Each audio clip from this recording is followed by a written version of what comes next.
This is the Roadster V3 from Ride1Up, a lightweight city bike with a peppy, active ride feel. I tested the Highstep version just a little under a year ago, and not long after that, Ride1Up made some key changes, including a new drivetrain and some different tires. Now, a lot of you had questions about those updates, so we brought in the step-through version to see how the new components and the different frame affect the bike's handling and overall ride experience. Let's go for a ride and find out.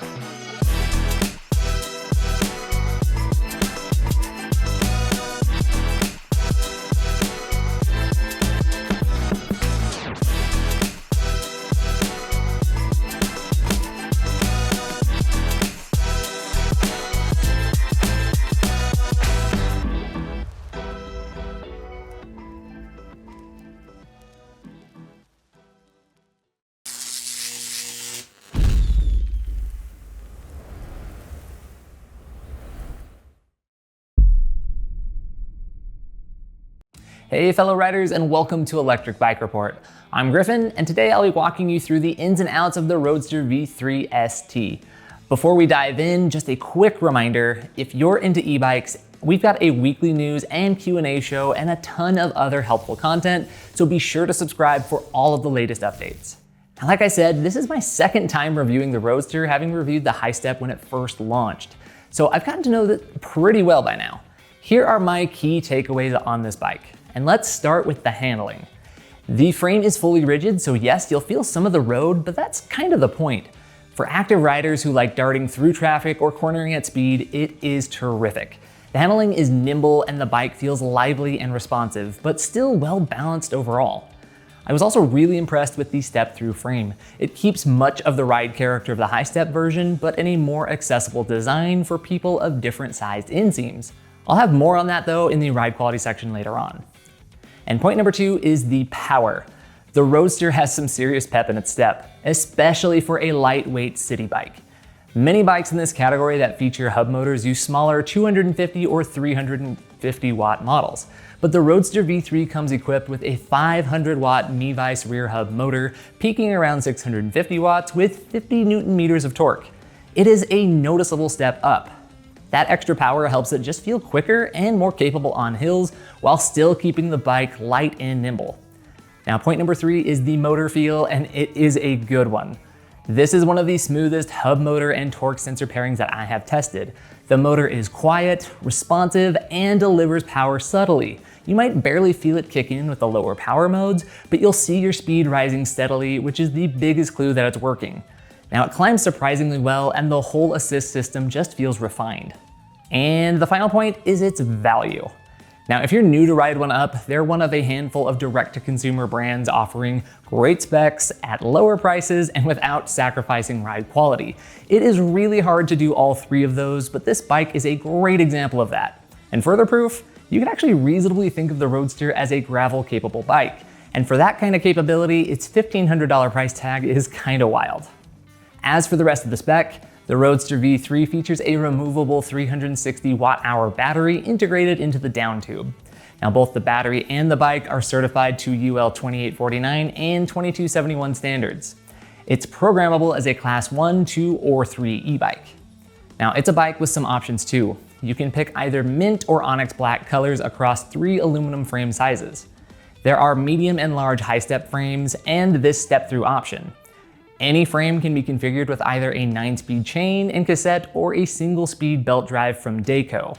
Now, one of the spec tweaks this time around, ours came with the Microshift Advent 9-speed drivetrain with a 44-tooth chainring and an 11 to 36-tooth cassette, controlled all via a trigger shifter by the right grip. Braking is handled by Tektro HD R285, a 2-piston hydraulic disc brake with 160mm rotors front and rear. Now, one of the recent upgrades is the tire choice. These are the 700 by 45C Pirelli Cinturato gravel tire. The Roadster also includes alloy fenders and lights with a 120 lux headlight and a rear fender mounted taillight that help boost visibility. The aluminum fork is rigid and uses a through axle for added stiffness. You get a sporty Cell Royale Vivo saddle, and it has a 680mm handlebar with a 15-degree back sweep, plus some lock-on ergonomic rubber grips. On the left side, you'll find the OLED display and control panel, which also houses the thumb throttle at the bottom. Now this bike weighs in at just 44 pounds and fits riders from 5'1" up to 6'3" with a max payload capacity of 300 pounds. Now pricing is a little fluid right now due to ongoing tariffs and market shifts. It's typically in the $1,300 to $1,500 price range. Now for the most up-to-date price, check the link in the description, which, should you end up buying one of these, is the link you'll want to click on to help support our testing efforts. Thank you if you do. All right, so now that you know all that it comes with, let's dive into how it performed in our testing. Our first test is the brake test, something I personally handle for every bike we review to keep rider weight and braking effort consistent across the board. Now I bring the bike up to 20 miles per hour, hit the brakes, record the stopping distance, and repeat it 3 times to get an average. The Roadster V3 ST averaged a stopping distance of 22 feet and 2 inches, a great result compared to our current city bike average of 23 feet 6 inches. And even more impressive, that's about 2 feet shorter than when I last tested the Highstep version of this bike. Now, I occasionally retest bikes for comparison, and most land within a foot of their original average, so while I might have had a slightly better day on the brakes, I also suspect the new Pirelli tires played a role. They are similar to the Schwalbe tires used before, but the tread pattern and construction are different enough that it could affect grip. But either way, the takeaway is this: it stopped better than average, not just around it, and that's always a plus in my book. I also want to call out the value here. I'm generally an advocate for hydraulic disc brakes on e-bikes. City bikes, being on the lighter side, often get stuck with cheaper mechanical brakes, which contributes to their typically longer stopping distances. So I'm glad to see Ride1Up bucked that trend and went with a more capable braking setup here on the Roadster. I feel the need for speed testing. In this test, we're looking at how fast the Roadster V3 ST goes in each pedal assist level. I'll show you performance in both Class 2 and Class 3 modes, and we'll also demo a quick 0 to 20 mile per hour throttle run. All right, so this is gonna be our Class 2 speed test for the Ride1Up Roadster V3 Step-Through Edition. This is definitely an easier bike to pedal for sure. Going a little over 11 miles per hour here, just in my 4th gear, I think. Very casual effort. So let's go ahead and kick that motor on, see kind of how things change up in eco mode. So definitely picked up speed. You can kind of feel it. It got easier as soon as I clicked up, but it's not like a huge surge or anything like that. You can barely hit the motor on at all. A little over 14 miles per hour, about 14.4. Let's move over into tour mode. So more of the same, very quiet. You can just kind of feel, a lighter effort kind of with how hard you need to push. This thing's kind of like ratchet up to about 17.5 miles per hour here in tour. Moving into sport mode. Again, very simple, not very hard to pedal. It's more than happy to just kind of zoom along. Very impressive with how you don't hear that motor. About 19.4 in sport. Switch things out in boost mode. I'm already maxed out the gear range. Yeah, at about 20.2 miles per hour. So yeah, it does a really good job. Let's see how it does in Class 3. All right, bike's now in Class 3 mode. Let's go ahead and see what eco mode does for us over on this side. So it doesn't feel noticeably different as compared to Class 2. Still kind of does the same thing, just kind of as soon as you click it on, you can feel it's a little bit lighter effort at the pedals. But it's very quiet, stays out of the way. You don't feel a surge or anything, but about 15 miles per hour, maybe about 15 and a half. Move through tour mode. If this is your first time seeing our speed test here, again, with these torque sensor e-bikes, I try to meet the bike where it wants to take me, if that kind of makes sense. I'll push as hard as necessary to get a little bit more motor power, but I'm not trying to overtake and dominate it. I want to just, sort of find that happy middle ground. So here in tour mode, again, it just feels a little bit easier. I go a little bit faster, but I'm not pushing things too crazy hard. I don't know if you can see it, it's a very small display, but there's a wattage readout there. You can kind of see it will rise and fall consistently with a little bit of extra pressure on the pedals. But about 19.5 miles per hour, I'd say, in tour. Moving over into sport. So I have maxed out the gear range. I'm in 9th gear now. Still very quiet, even though we're, seeing speeds up in the 20s. Hearing more wind than anything else as we're getting just under 22 miles per hour. We're all really good speed there. Let's go into boost mode. It's a bit of a turn where I usually slow down just a bit coming up, so we'll kind of crank this out through the other side. So at this point, I'm moving my feet a little bit faster just to keep some consistent pressure. Wattage readout is reading pretty high though. It's giving me a good dose of power. Speed a lot of path here. I'll ramp things back up. About 25 miles per hour. Still climbing, slowly but surely. 27.4. Approaching 28. Yeah, overall, still really impressive. It stayed so quiet all the way through top speed. So let's take a look at the throttle test and then talk back more in studio. Yeah, this is the 0 to 20 test. On your mark, get set, go. A little bit of a slower start there, but it does get moving. Feels like it gets a little bit faster as we're going, climbing 17.5. Take us a little bit of time, but still moving, still pushing. And 20, there it is. One of my favorite things about these 40-ish pound bikes is how easily they move even without motor power. I was cruising at 11.5 miles per hour with no assist, which speaks to how efficient and lightweight the bike really is, since sometimes I can't even break above 10 miles per hour on an e-bike. Then in Class 2 mode, here's how the speeds shook out. In Eco, it went 14.4 miles per hour, 17.2 in Tour, 19.2 in Sport, and finally 20.2 miles per hour in Turbo. And then switching to Class 3 mode gave us a 15.1 mile per hour effort with Eco, 19.5 in Tour, 22.3 in Sport, and finally 27.5 in Turbo. Now this is a case where each bike power level has purpose, which always makes me happy to see. Eco gives you a helpful boost without draining the battery too much, while Turbo really lets you fly when you want to pick up the pace. And outside of the numbers, I just really enjoy how the torque sensor feels here. Ride1Up says they've done some custom programming, and I think it shows. The response is smooth and intuitive. It feels natural, not jumpy. Now that's easier to dial in with lower powered motors, but again, doing it well with a full 500 watt is trickier, and I think they nailed it. As for the throttle, it's fairly mellow. Not super punchy, but steady.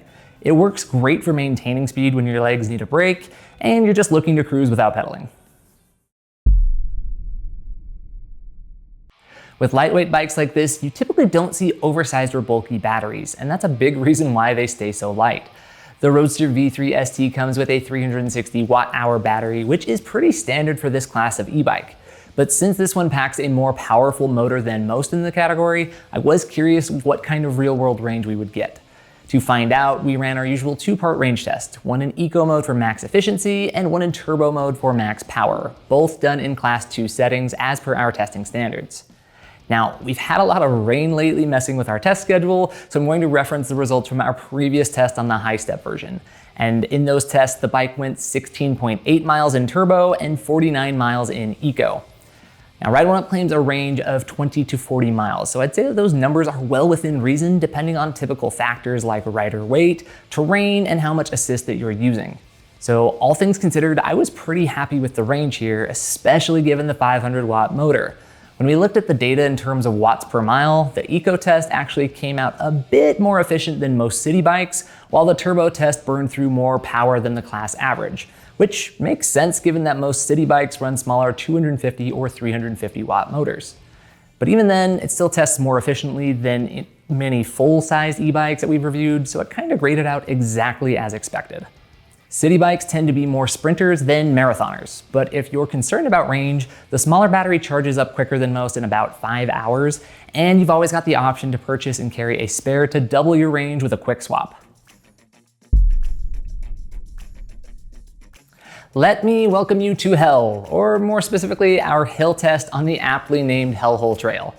This climb is no joke. It's a brutal third of a mile stretch with an average 12% grade. And just like I personally handle brake tests for consistency, our tester Justin takes on this climb every time to keep rider effort standardized. Let's show you how the Roadster V3 ST did on both throttle and pedal assist. Okay, we're out here doing the throttle test on the Roadster V3 step through, and this should not make it up. Straight up, I don't think it's gonna make it.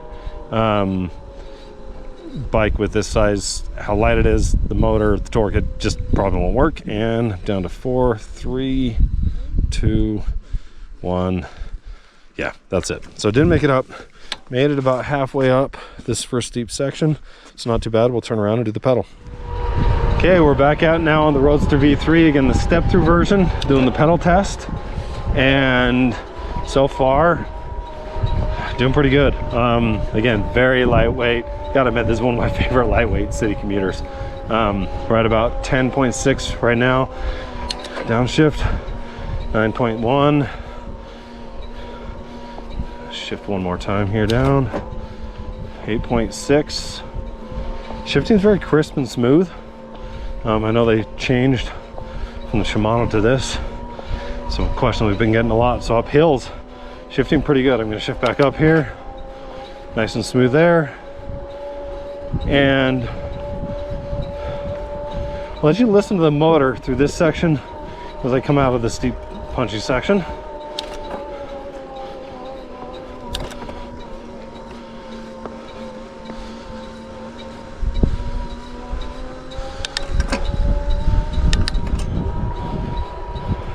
So very quiet motor. I actually got a very slight rub, I think, in the front with that brake. Sorry about that. It's not slowing me down at all, but you might hear it a little bit. But overall, just very smooth. I would say this seems to perform a little better than some of these other lightweight commuters in terms of going uphill, at least in terms of the exertion amount that I've got to put in the bike. So very happy with it. We'll go to the tape and see how it did. So starting with the throttle test, no surprises here. Just like every other city e-bike we've tested, the Roadster V3 wasn't able to complete the climb on throttle power alone. That's actually been the norm for this category of bike. But the pedal test told a very different story. It finished the climb in 1 minute and 32 seconds with an average speed of 11.8 miles per hour. That's the exact same result we got when testing the Highstep version, so kudos to both the motor and Justin for consistency. This is a really impressive performance. It's just 1 second off the fastest time we've ever seen in this category and well above the class average. Most city bikes don't come with motors as powerful as the 500 watt or 50 newton meters of torque, which is about 10 newton meters higher than we often see. That extra power clearly makes a difference. And to put it into perspective, the Roadster beat the city bike class average by a full 21 seconds, and that is a big win. Of course, there is a trade-off. Using turbo mode on steep climbs will drain your battery faster, but as a bigger guy at 230 pounds, I'm all for it's nice to have it and not need it, then need it and not have it mindsets. You can always drop it into sport or tour to conserve energy and use more leg power, but it's great having a lightweight city bike that doesn't skimp on performance when you need it the most. Let's go for one last ride and talk about how the Roadster V3 ST feels in the saddle.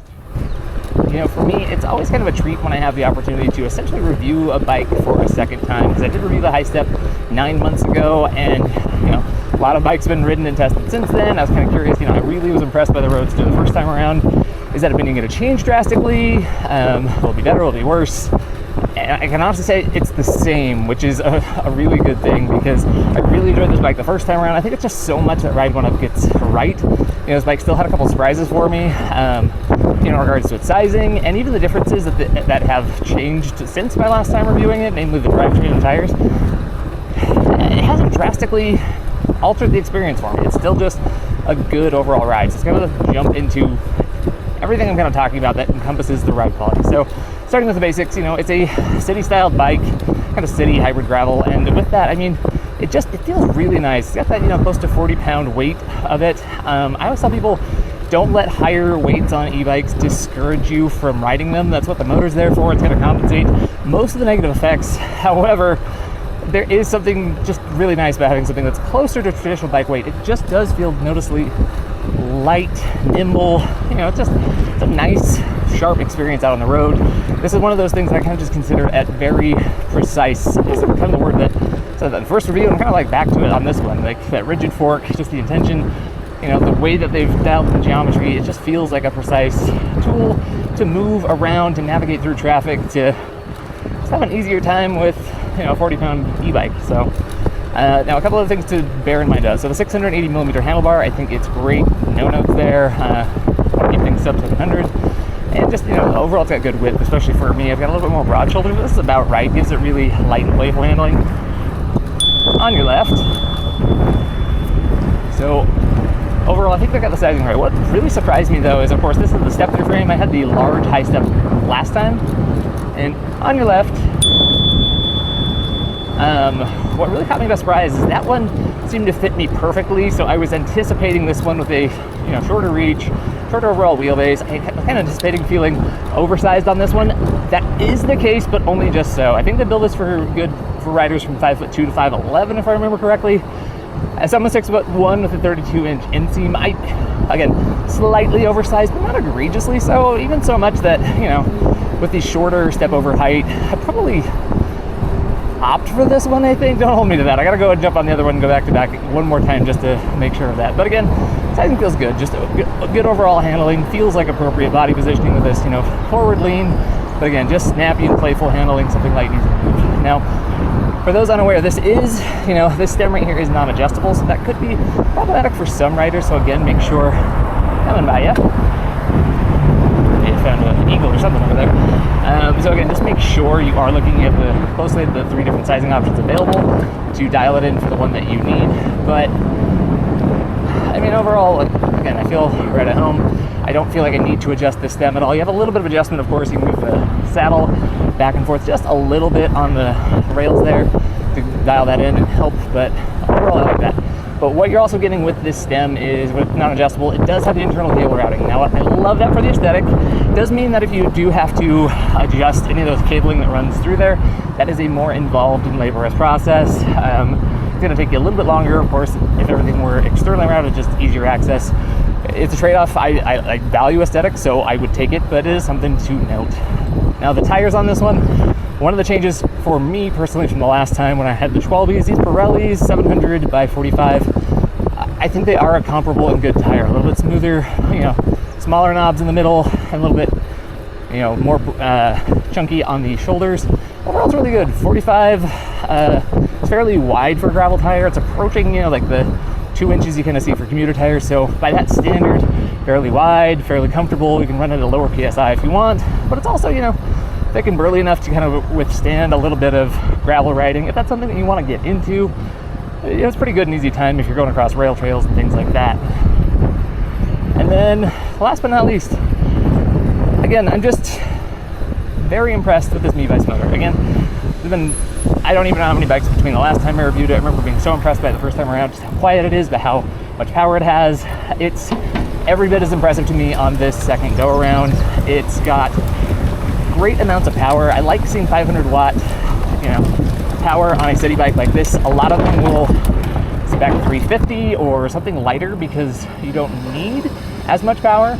But I while I can certainly get by with that on some bikes, and I don't knock a bike for it, it is, I'm 230 pounds. This one a little bit on the larger side. I'd rather have more power than I need and just use, eco or tour mode if I want to keep things light, get a little bit more of a workout in.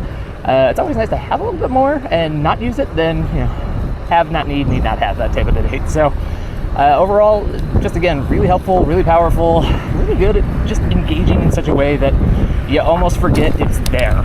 If you didn't watch the odometer tick up in speed, you could almost convince yourself you're doing it all on your own. But it's gonna wrap up the last few lingering thoughts back in the studio.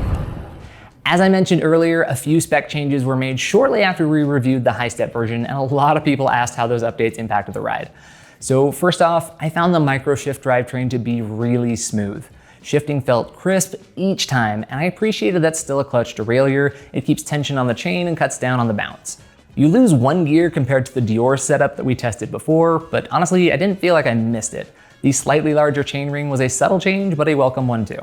That said, I did personally prefer the Dior shifter. I like how Shimano lets you either push or pull when shifting up, and that's really just a matter of my own personal preference. The tires tell a similar story. I'm just as happy with the Pirellis as I was with the Schwalbes. They both handle road duty really well with just enough tread and durability to handle occasional gravel cut-throughs or some light off-duty detours. It makes it a capable intro ride into the world of gravel riding, and those wanting a more intensive experience can actually look at Ride1Up CF Racer for full gravel duties. Now, I'll repeat the one gripe I had from my previous review. I'm just not a big fan of these flat pedals, but that's a super easy upgrade. I just want something a little grippier since this is a rigid ride and feet can be bounced off. Now, focusing specifically on the step-through frame, I think it holds up really well. It's still a precise and responsive ride. There's a bit more frame flex compared to the Highstep, but I had to pay close attention to really notice it. I was actually impressed by how the slightly shorter reach and wheelbase didn't make the bike feel cramped for me either. Now, would I love to see a larger ST frame option? Definitely, but this one still served me well, and I think it'll work great for a wide range of riders thanks to its 23-inch standover height. The Roadster V3 is that rare mix of being lightweight while still feeling powerful, but it's not overpowering either. The motor enhances the ride without taking over. It keeps things active, but it's an exhilarating kind of active. The bike's nimble, playful nature really just shines through. Its value proposition is seriously strong as well. This can be your daily commuter, an entry-level gravel bike, or just a great option for smaller riders who want something more manageable. The weight is easy for most adults to lift, and the step-through frame makes it that much easier to hop on without giving up the bike's sharp handling. Now, as for downsides, they're pretty minor. I'm not a fan of the stock pedals, and while the clean look of internally routed cables adds to the sleek aesthetic, it can make maintenance a bit trickier down the road. But after spending time with this bike, twice now actually, I can confidently say it's one of the best lightweight e-rides out there. It's well executed, thoughtfully designed, and just a blast to ride. That wraps up our Roadster V3 ST review. Drop any questions or thoughts in the comments. We always love hearing from you guys. And if you haven't already, be sure to subscribe so you don't miss what's coming next. I'm Griffin with Electric Bike Report. Thanks for watching, and I'll see you on the next ride.